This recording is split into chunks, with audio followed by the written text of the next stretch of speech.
Alright, welcome. Today we're going to do something different. We're doing a live unboxing. And this is of a multi-tool made by Leatherman that I don't think I should actually have yet, but for some reason I got sent earlier. I don't know what happened. But we're going to take full advantage of it and go ahead and give you a first look at the Leatherman BOND. As far as I know, this is the first time we've seen this live outside of what Leatherman has shown. So we're going to get some information such as the width and so on. If you have any other specific questions about it, please leave it in the comments. Thank you guys again for liking and subscribing, and let's just get to it.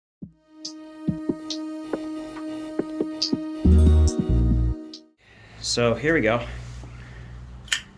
Cut that seal and get to it. It looks like it already is cut, so let's go ahead and take a look. So yeah, this is for real. It's Leatherman BOND. I cannot believe it. I actually was kind of sure. I was like, what, did someone put a rebar in the box or something? Turns out it does have measurements. That wasn't sure about that, just like the rebar. And here's a bit of a surprise already, guys. I actually think it is in fact a different width than the rebar. This is actually a very good thing. Look.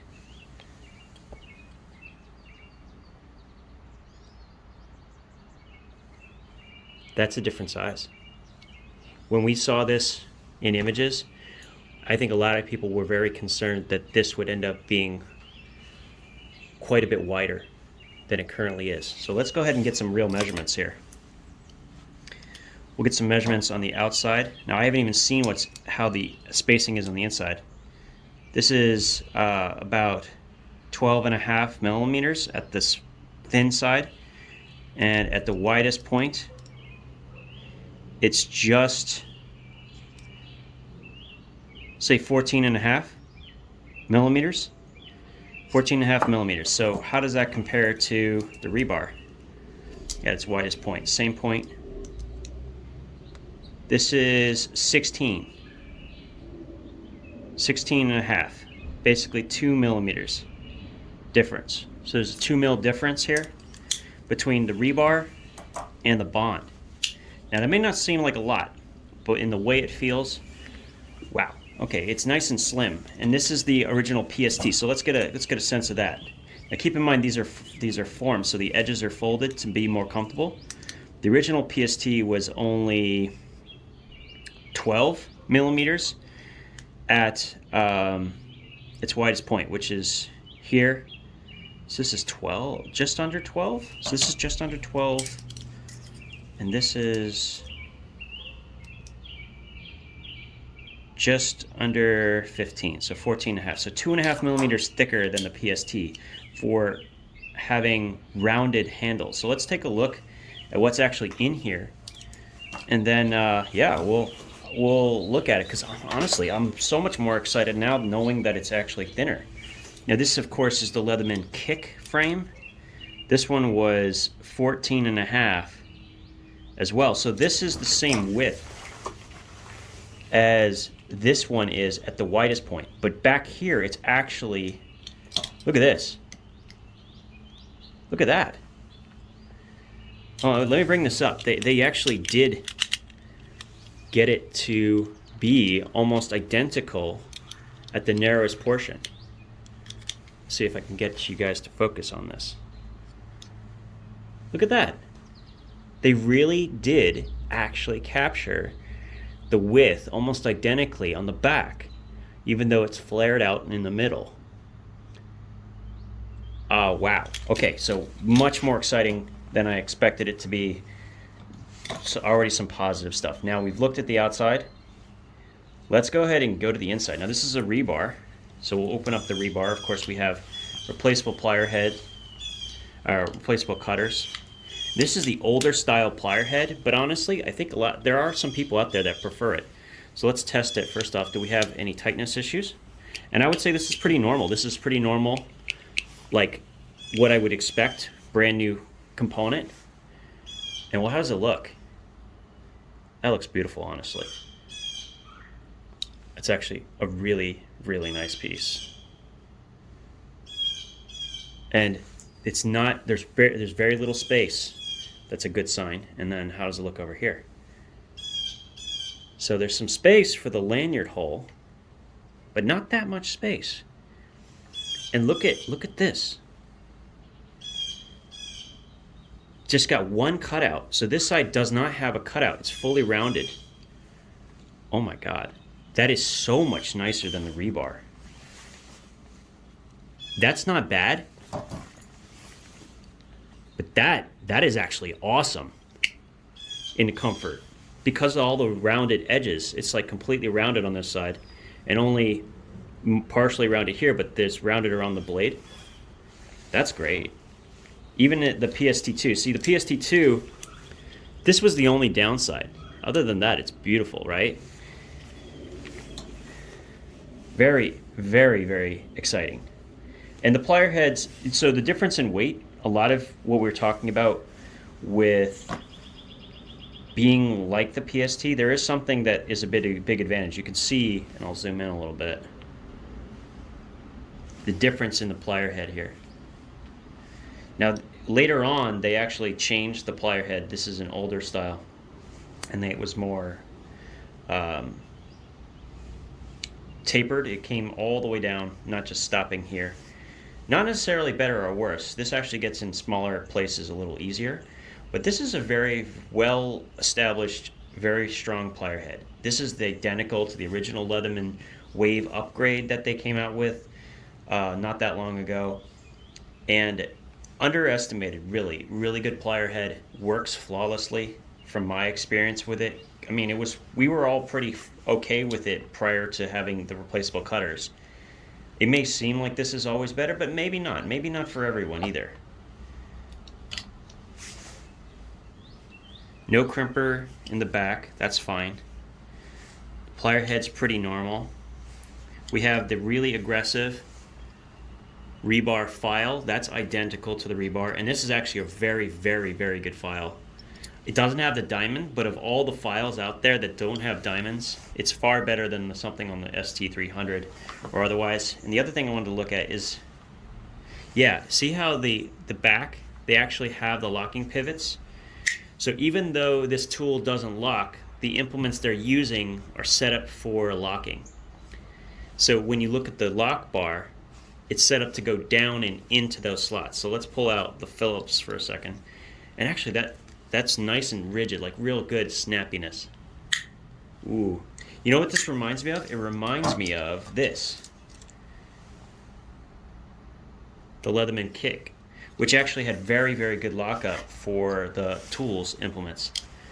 That's actually really, really good lockup, and that's far better than the original PST. I really think that's going to end up being very strong. So let's open this for a second. Let me zoom back out, sorry. We're doing this sort of in a live. I can't really do this a second time, so we're just going to do the best we can. So when you use the knife blade, even though it doesn't lock, what you get is an incredibly comfortable grip, like insanely comfortable. This could be used for long periods of time to do heavy work. And the truth is, you never have to worry about this blade closing on you. And more than that, you can see it actually locks in, stops, and it can't go anywhere. Never going to close on your fingers.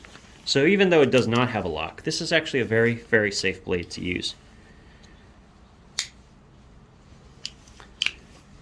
Now let's take a look at the other side. We know we have an awl with the hole. That's something that doesn't come on the original.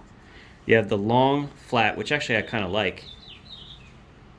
This is present in the rebar as well, and then you have the large flat.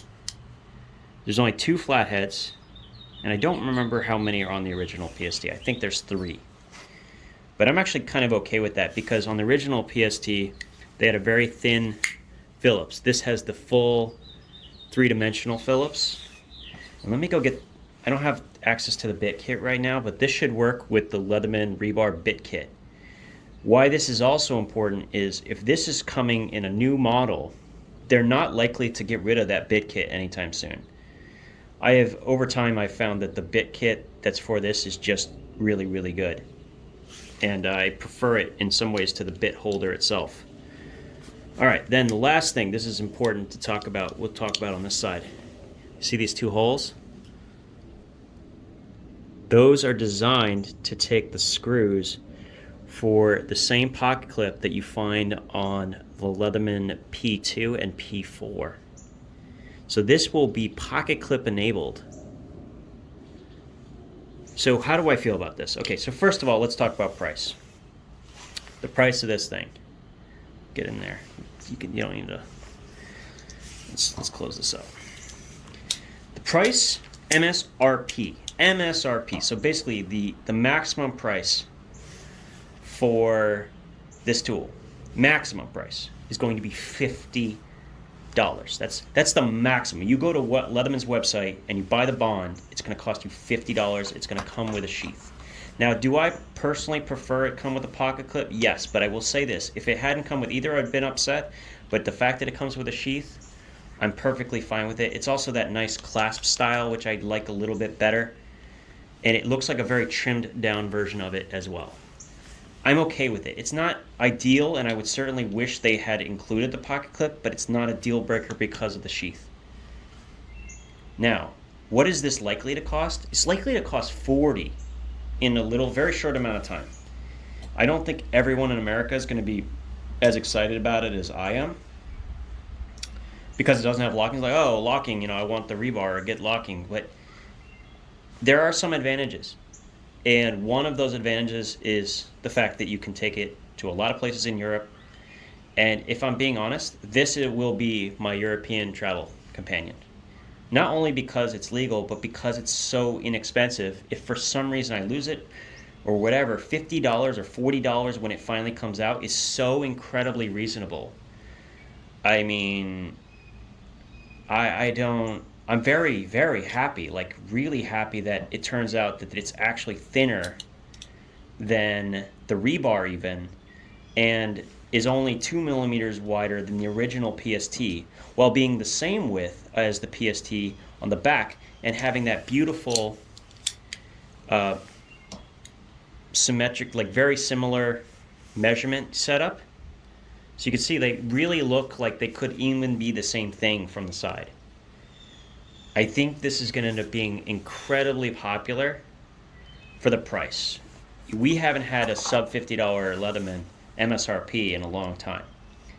Most people don't realize that the Wingman and Sidekick used to be only marketed at $40.